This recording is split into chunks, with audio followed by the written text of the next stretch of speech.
This meeting is being recorded. Good afternoon, everybody. Welcome back. Good morning to US and America, and good evening to our friends still online, because I saw that some of our friends are still online, from Australia and the Indian Ocean. So this is an important session, and to pave the ground for this seaweed packaging, we have three important people. One big company represented by Frank Lehmann. You know Frank, he was last year on the show. And another company, NEMS. We have one key expert in seaweed packaging from Estonia, and we have Ayca from Solublue, that you also know for her participation from last year. So right away, I'm going to start giving you the floors, and women first. So I'm going to start with Kristi, and just for the record, if you're not speaking, try to stay on mute to avoid parasite noise. Okay, Kristi, can you introduce yourself and tell us how beautiful Estonia is? Well, hello, everybody. My name is Kristi, and actually I'm a PhD holder in material science.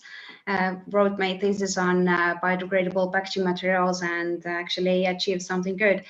And now today here before you, I'm actually a government agent from Enterprise Estonia, promoting the green transition in Estonia. At the moment, Estonia is quite windy, but it is truly beautiful and green already. I just confirm. So we continue with women. Ayca, I know you, but I'm pretty sure that the audience, would like you to know more about you. Thanks, Pierre. It's really exciting to coming back to this session 1 year later with really good updates. So my name is Ayca. I'm the CEO and co-founder of Solublue. At Solublue, we are developing edible and completely biodegradable packaging from seaweed that also extends shelf life of food. Thank you. And last but not least, Frank. Everybody will know Frank.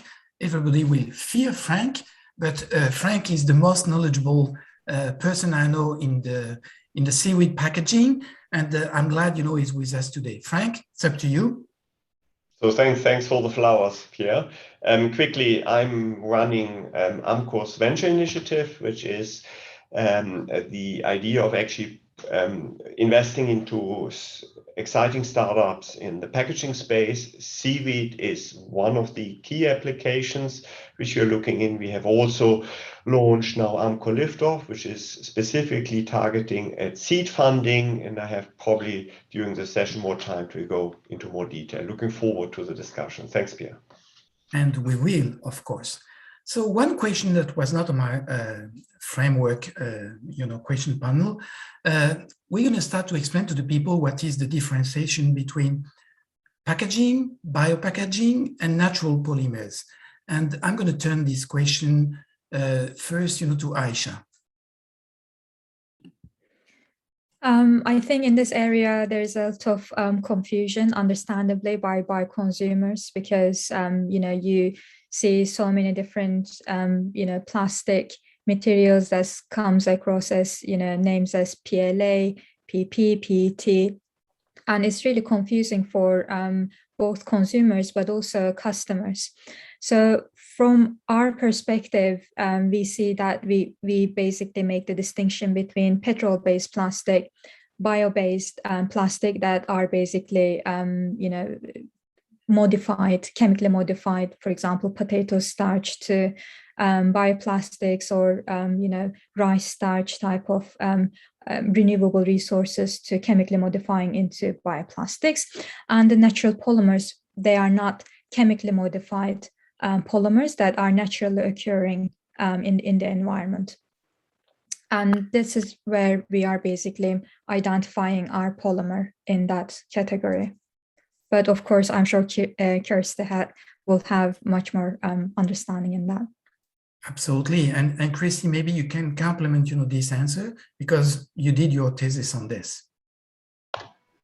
Thank you. So yeah, in this part, I will kind of complement the answer with the, let's say, biodegradability. Where does it actually happen? So the two environments, basically the soil and the water environment. So the last group, let's say 100% biodegradable materials, this is the biodegradability actually happens in both the environments and very successfully. Sometimes, let's say those PLA materials and etc., they are more biodegradable in, let's say, the industrial compost rather than the natural compost soil. This is kind of like arguable over here, but main distinguishing could be done there. And Frank, just a slightly different, approach. As a big, large industry manufacturer of plastic, what will be your vision, and how do you address, the biopackaging and the natural polymer, market? Is it something that is very important, from an industrial point of view, or is it just a trend at this stage? So as we already saw, I mean, the classification is quite important. So versus compostability, biodegradability. I think the challenge is in which region you would go for what solution. I mean, you probably would have biodegradable materials being more relevant in areas where you have, for example, uncontrolled waste dumps and things pollute into the environment, where in more sophisticated collection systems where you have, for example, a compostability stream, you could foresee compostability as a key trend. And there these materials become more important. We see an uptake, it's not fully coming through. We need to see a bit also how regulations is allowing the one or the other application. Yes, because at this time, the natural polymer has to follow the same, I would say, track than the biopolymers. But when the natural polymers has no end of life, there's kind of a lack of regulation, and it's blocking, the development of this sector. Would like you to comment on this. I'll be happy to comment on that. This is an area that we are specializing a lot, and we are doing a lot of research on identification of, natural polymers.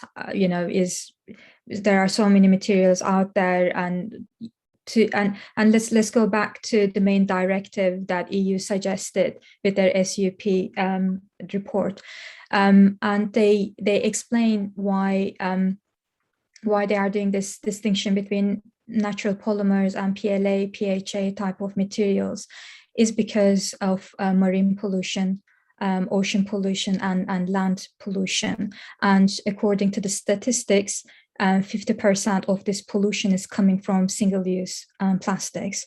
And single-use plastics are everywhere, and I'm sure Frank will also agree that a lot of big companies, they can't immediately, just saying we can't do single-use plastics anymore. So all the big companies that we talk, especially fast food industry, they are depending on single-use plastics. And we know that they can't, recycled in an effective way today. Therefore, EU suggests that it should be natural polymer, which means that if it ends up in the ocean, if it ends up in the land or soil, it will biodegrade very, very rapidly in that environment. And that's why it is really key to eliminate, single-use plastics from ocean to go into the natural polymer direction. And Kristi, well, we're going to get into the food packaging sector, and why seaweed is such a good candidate for the food packaging. Actually, there are so many arguments for this, and we could discuss over the novelty, social, economical, scientific aspects about it, about application reality. But herein, I have a limited time, so I would focus on, let's say, two of the most important, in my opinion, which are the technology, application, reality, and also the legislation part. First of many is that certain types of seaweed actually have the polymers comparable to polyethylene, but when modified or enforced, those are mostly extracted from brown seaweed by now, based on the literature. And as we know, there are three different categories of seaweed: red, brown, and green. And herein, red seaweed that has agar and carrageenan in it have the, let's say, lowest mechanical properties. Brown seaweed, the best actually, and because of the alginate, this is one of the, let's say, best polymers of all. And of course, the green seaweed, but it's mostly backed with the cellulose and rather equal to carrageenan. So temperature tolerance is an importance because of the machinery in the packaging industry. And here again, actually, the in various combinations, the brown seaweed has produced its best results. But I'm still talking about, let's say, this the 100% biopolymer packaging materials that are not in combination with PLA or so. And so I want to emphasize that whichever seaweed we use, we need kind of like accompanying biomaterial to develop really good materials. Herein, such as chitin or chitosan, also keratin or silk, even some kind of like protein will enhance the temperature tolerance, and therefore seaweed is a quite good material in combination with this. Another argument from my side is that according to applications, seaweed is most predictable actually, next to wood-based lignin, cellulose, or other marine origin material such as chitin. They can be used without a purity grade, at least in food industry. So far, the literature has told that and has been studying the mixtures based on the different extracts. So the purity grade is, let's say, the less important maybe here, as so far it can be actually commented on that. But what else can I think of is that the seaweed polysaccharides and cellulose could have the least complicated raw materials refining. And conventional methods for the production of the seaweed packaging include the usage of chemicals and heat treatment to extract the polysaccharides from the seaweed. But latest technologies use benign fermentation, for example, to promote the extraction of polysaccharides. And this is, let's say, towards the greener technologies. After that, the used residues will be post-fermentation and used as animal feed and facilitating thus circular economy without any wastage. So win-win. And yes. No, I was about to ask Frank if he has the same reading as an industrial.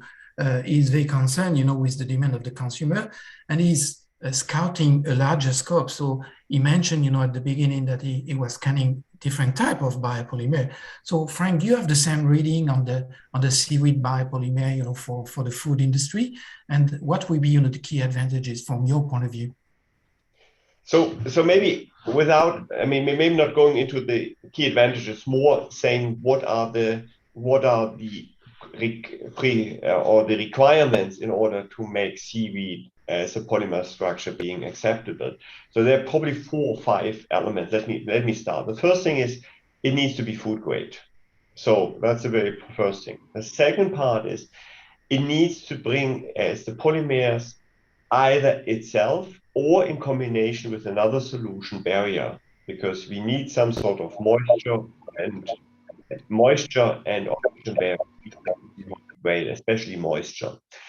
The third thing is it needs to have an end-of-life structure approach. So, for example, we see that in Germany, they started to forbid any kind of plastic in the recycling stream, in the industrial compostable stream. So the material per se needs to be acceptable in one of these other waste streams. And then the last thing is about the machinability, and that's one of the challenges we should always keep in mind. If you are a food producer, and you have an asset which you run at 90% or 90% utilization, by changing the packaging material, you do not want to reduce significantly your efficiency of your sealing lines. So going down to 60% or 50% is a no-go. So it's even more challenging than actually the cost of the material, which is the last point. The cost should not be significantly higher than the structures we have there. But I think in all of the discussions, what we see, machinability is the bigger challenge than actually the cost.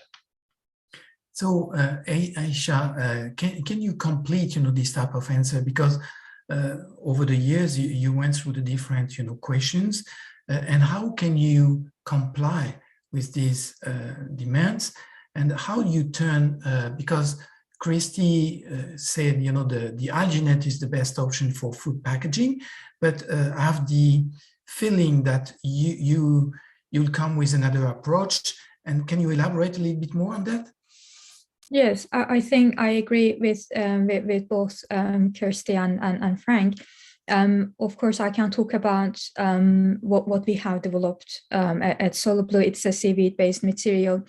And as anyone would know who would, did experiments with seaweed material industry and seaweed material in general, would know that seaweed is, polysaccharide. It's a water absorbent material. And, we basically use these properties of this raw material. And the packaging that we develop basically is not going against it. We want to find application that works with it as a first starting point.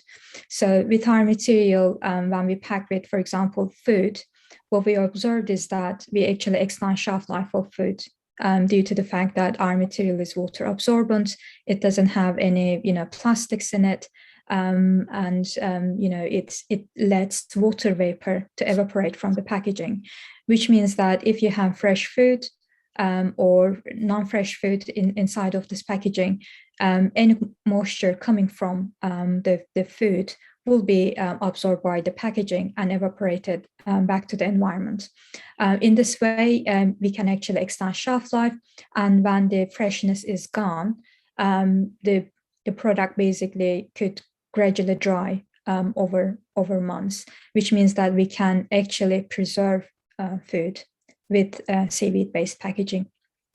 And of course, when we think about packaging, and Frank will know this more than anybody, that there are many different types of materials that are used in food and many applications.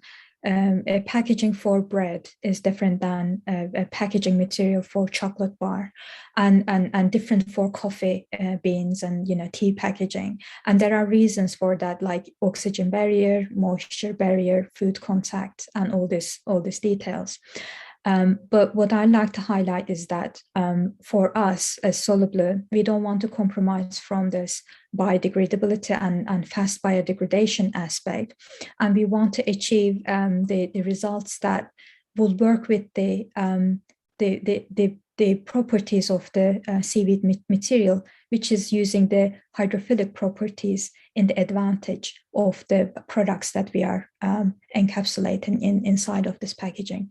So in this case, in our first application, we will go with the applications such as, using the packaging for fresh food, for oil-based, powder-based, or other applications like textile or cosmetics type of industry. And over the next couple of years, of course, with the more developments, we can develop further material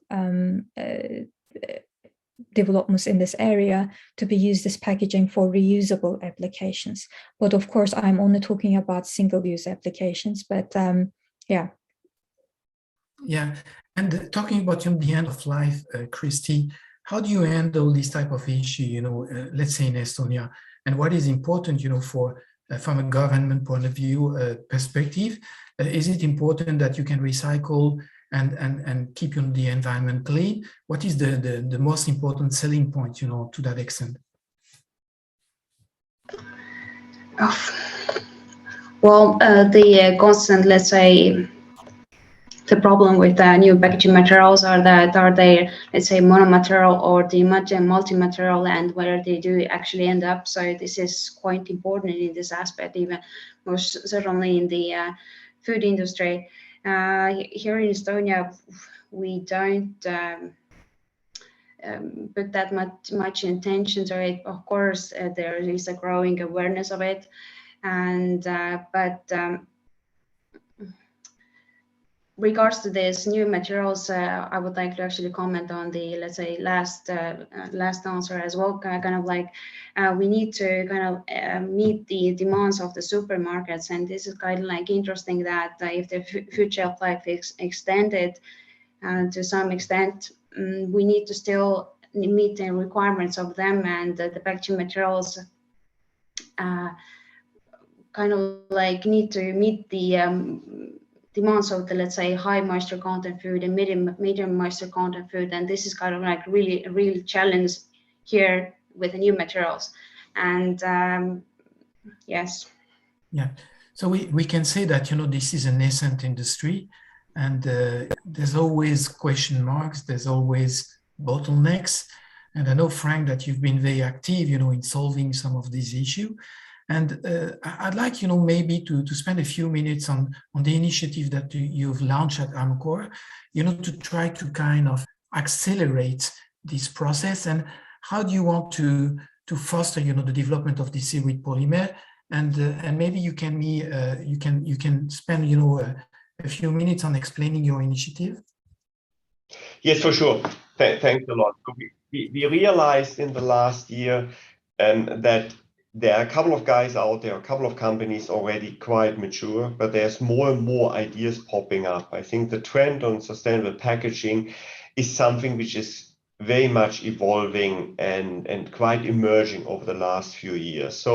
And we thought, in order to tap more into that at an earlier stage and to have an easier process, we have started with our program Amcor Liftoff, which is a seed funding where we offered 250,000 in principle as a convertible loan to participate and help startups to grow and make the first step. We also offer, as part of that, access to our R&D competences to help and fine-tune some of these elements. So we have already started. We've collected a couple of, we closed our first round. We have opened now for the second cohort, which is by the end of the year. When you look at the profiles, we received also quite a lot in the area of seaweed. So even for the short notice we had, we felt we were able to collect quite a lot. We will make our first Lions show with our, let's say, with our internal approval part, so a pitch day. The companies who may not be coming in the final close doesn't mean we don't continue. It's just, in principle, a process as we learn. And the idea was really to, in principle, foster more ideas. Simply, I don't think there is this one holy grail and one make it. There are different approaches, you know. And as we see in the discussion today, is it more focus on end of life? Is it more focus on the biopolymer, how you source it? Are we going for flexible, what was mentioned before on single serve flexibles? Are we going for rigid packaging, for bottles? There's a whole big question mark along the lines, and that needs to be addressed. Then also what is quite crucial is for which geographies we will launch it. You know, if you have countries where majority of your waste is incinerated, well, you incinerate now a biopolymer, which is a better CO2 footprint, which is good, but you're not changing your collection system. If you have a country where, for example, industrial composting is well established, then of course these kind of packaging need to fit into the industrial composting part. And that's all of these question marks are haven't been, or all these questions haven't been answered yet. We feel through that initiative we can attract more startups and give them more a boost into the scene.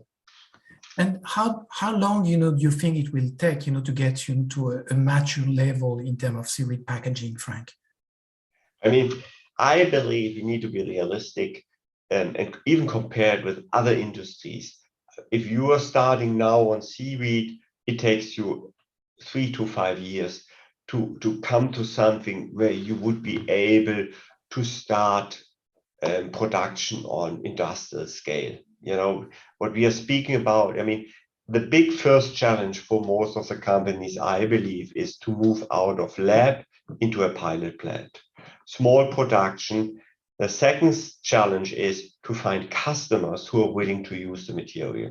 So there's always a technology challenge and there's a market acceptance challenge. In order to overcome that, it probably needs 3 to 5 years. So Ayca, it looks like you're checking a lot of boxes. So tell me more about, the decision that you took, to join efforts, with Lollyware's way to launch this Seaweed Biomaterial Council. What is the idea behind, this initiative? Yes, I think it's really important that, industry from Frank's perspective, such as Amcor, understands that there is the potential of using seaweed as a packaging material, which is a very positive thing. And the other positive thing is that, the demand that we are getting from customers, that they test our material, they really like it, and the question they ask, is it scalable? When can we receive this? And the other topic is that because it's a really good material to be used for packaging, there's more and more companies are using seaweed for packaging, which could be seen as, you guys are competitors. So, it doesn't make sense, but it actually totally makes sense that this is a growing area that we should actually join forces together. We need to come together. And because this natural polymer kind of area is not completely well known and completely identified with many different areas, so there's still question marks. Is this compostable? Is this natural polymer? And so on. It's really good to come to the same space, brainstorm and bring our knowledge together, raise awareness about why seaweed is important, what are the environmental credentials that we can bring by using seaweed, but also why making natural polymers from seaweed is the key to one of the key areas to stop and eliminate single-use plastics, leaching to oceans and soil, damaging biodiversity and a lot of natural problems, basically. Well, good. And Kristi, maybe you can give me a compliment, in the answer. And how do you see, from your perspective, being on the other side, more in the applied research, where you try to foster the innovation? What do you think will be, the next step for the seaweed packaging development in terms of industrial potential? Actually, this was mentioned already over here. There are more, let's say, bottlenecks actually than, let's say, good developments. I do recognize it like that. But let's say latest technology, actually my previous colleagues are working on it, as it is to make the polymers more hydrophobic. And actually, if we are using right now the main property of the material, that it actually absorbs the water and actually gives it out to the environment, then this is not suitable for every product. And there the developments are towards those products, maybe the meat products, or even let's say high water content products. And if we use those polymers, we actually can maybe implement those polymers as a food packaging to those food products. So and touching on a very important issue that Frank mentioned at the beginning, the cost. So we know that seaweed could be a magic, resource, in terms of seaweed biorefinery processing step by step. So how do you envisage, to differentiate the product, and what will be the key elements to understand and to master in this biorefinery process, so we can optimize all the byproducts to make sure that the main product, which is bioplastic, could be affordable? Who would like to answer this one? I can maybe jump into that. So because we are dealing with cost a lot and, sourcing seaweed, and this is the question that we are getting on day-to-day basis, is it going to be a viable solution? What is the cost? Today, of course, a lot of companies who are working on the seaweed space recognize the challenge that, and of course, big packaging manufacturers as well, that these technologies are not scaled yet. And one of the reasons that they are not being scaled yet is funding. Once there's enough funding, of course, a lot of technologies can scale, and once it's been proven in the market, when the volumes are increased, of course, the sourcing, the raw material cost can go down. And we need to look at this from more future-focused angle. It's not about calculating the cost today. It's about calculating the cost for the next 20 years. It's not only like 3 to 5 years. 3 to 5 years, like Frank mentioned, it is to getting this product to market, basically, and to make a mass manufactured scale product. But the opportunities of using seaweed compared to other type of raw materials to make PLA, let's say, potatoes, corn, rice, soybean, those type of materials that today is being used to make PLA, they are mainly human food resources. And because of the agricultural reasons, we are causing a lot of deforestation. We are getting rid of forests. We are creating, and of course for urbanization reasons as well, there isn't enough land. Every source is limited, but there isn't enough land to basically use for agricultural areas to grow these food ingredients, mainly to be used for humans, to make single-use packaging. From sustainability point of view, it just doesn't make sense. We can't replace almost trillions units of plastic with potato or corn-based materials. That's why when we look at the renewable area, using algae makes a total sense, because 70% of our Earth is covered with ocean. Seaweed, I'm sure you explained from the beginning of this seaweed around the clock event that has tremendous amount of benefits to climate and the benefits over many other sources. So why not putting our resources, efforts, and funding into seaweed-based material compared to other type of renewable resources that are mainly actually human food resources? So in terms of cost, there's definitely, we believe that the cost is going to go down over the years. Yeah, but the next question is more for Frank, because this is an important point that you touch on.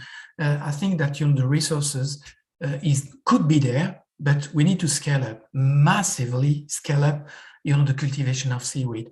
And Frank, you mentioned the cost, but if we need, to reach the scale that we want to have, to switch in a smooth way to seaweed bioplastic, there will be a tremendous need of support, from the industry towards the seaweed cultivation. So how do you anticipate this? Because from a pure economical point of view, nobody will jump into the pool. What do you think?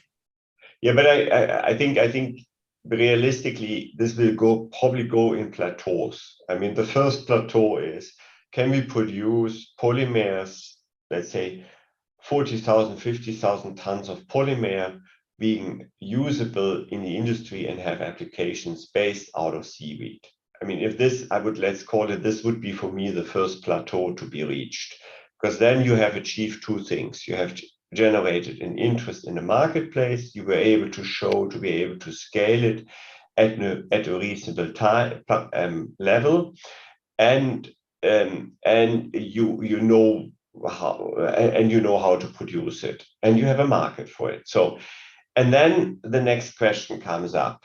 But it's, for me, it's a bit like the debate about electrical cars. I mean, if you would have talked 10 years ago to German car manufacturers, they would have always told you, we don't know where to charge, we don't know where to get the batteries from, we don't know where to get the electricity on. So it needed Tesla, that the German car manufacturers now make claims like in 10 years we will not produce any fossil fuel car anymore. And that happened within a few years. And I believe something like that will happen. So I would focus at the moment much more on meaningful applications from where we can go. And maybe let me take one thing as maybe not my personal, not advice, by my personal view. I would not try to challenge or to try to chase too many rabbits with seaweed at the same time. We can think two ways. Either we have a packaging which is originated by seaweed, so a polymer which is originated by seaweed, which gives the functionality. So we have a better CO2 footprint, a better sustainability footprint, and the end of life may not be ideal, so still classical incineration. Or we have a different approach. We have a seaweed where we go, maybe just, we know something end of life application is perfect because you maybe have your eatable food or you have compostable food for specific applications, but which may be more expensive and not there. I would separate these two things for the moment. To bring it to have a full circular element will come at a later stage. And I believe, first try to get proper packaging, bio-based, seaweed-based. I mean, that would be the very first challenge. If we have that one, 40,000 tons of packaging material, then I think you made it.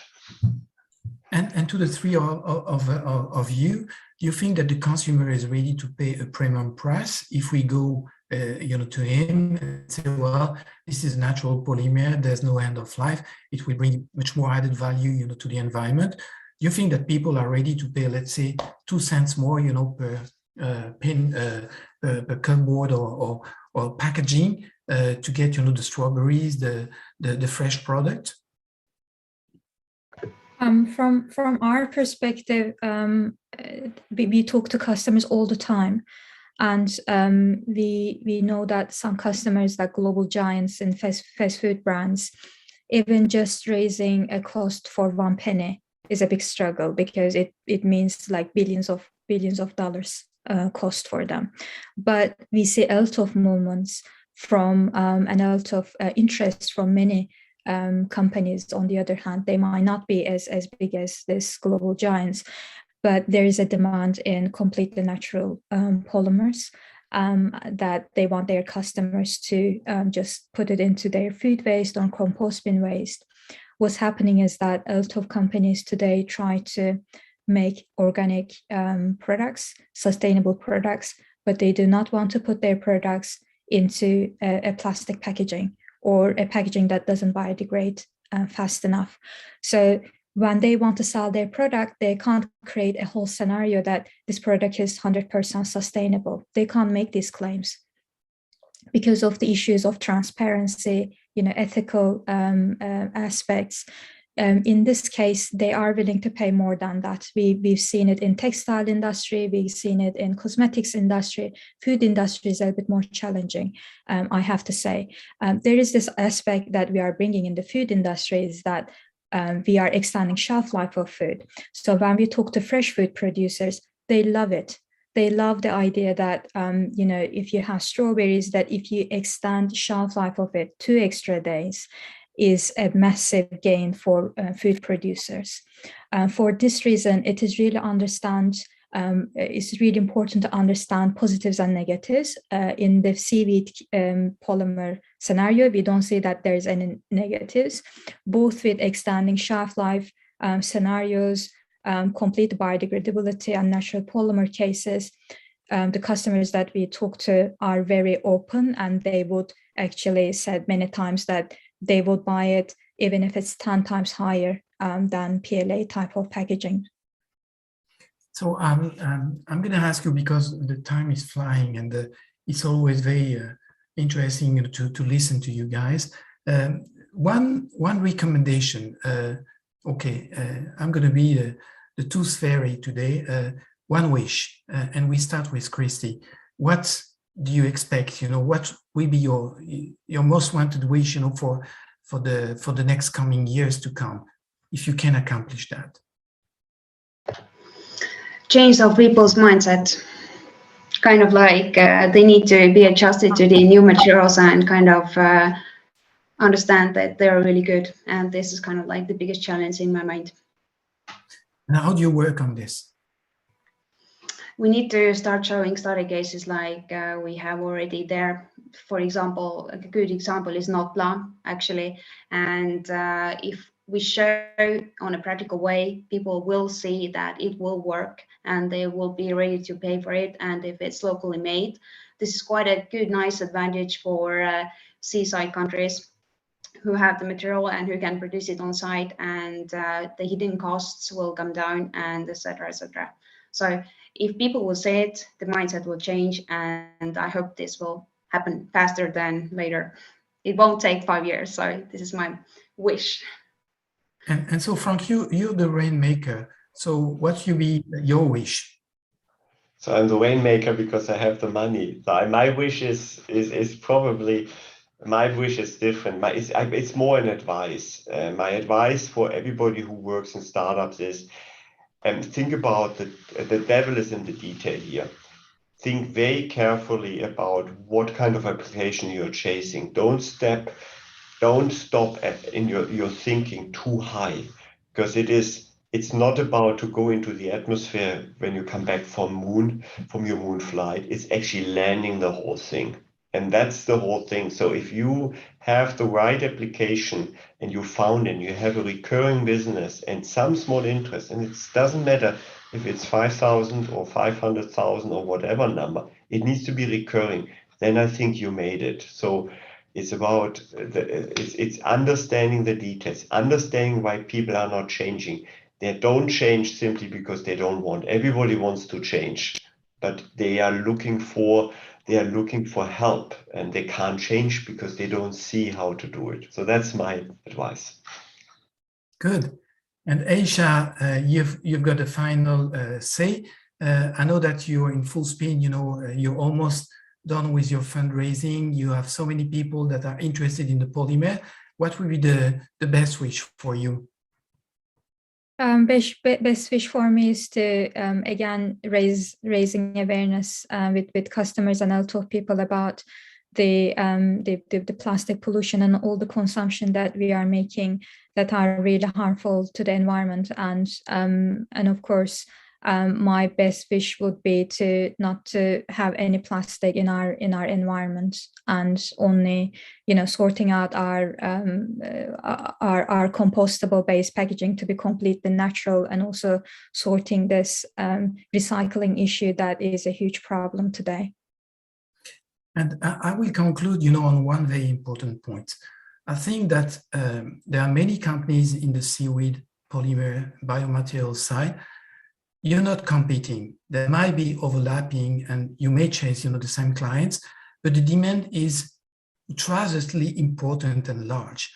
So instead of competing or thinking about competition, let's get together, and I will invite you. And if your name is not on my list, please contact me, because we will run these first workshops. It's going to be 3 hours in the current of June. And we will invite you, including you, Kristi, or even you, Frank, if you want to participate to this, to set up, the vision of this Seaweed Biomaterial Council, what we want to achieve, how we want to team up, to communicate toward the consumer. And later today, there will be a session dedicated, to other companies presenting, their product and explaining how they want to team up also to make, the seaweed biopolymer a new sector that has a true potential. So thank you very much, for your time, for all the questions. I couldn't answer, all the questions that I've seen on the chat. And thank you, Theo, thank you, Ahmad, thank you, Coulton, thank you, Avisha, for all the great comments. It's a pleasure, to see the interest and the motivation of all the younger generation. We did it wrong. My age generation did it wrong. But luckily, we have people like Frank trying to fix the issue. I'm going to be also doing my part, but it's up to you, to bring the innovation to the society, and it will be very well accepted. Thank you for your time. Thank you for this inspiring panel, and don't hesitate to connect with the 3 panelists in the virtual expo. Remember that you have 1 month to contact them, to exchange, to put your pitch online and discuss with them. Okay, thank you, and look forward to the next session. Thank you. Bye-bye. Thank you, Pierre. Bye. Thank you. Bye.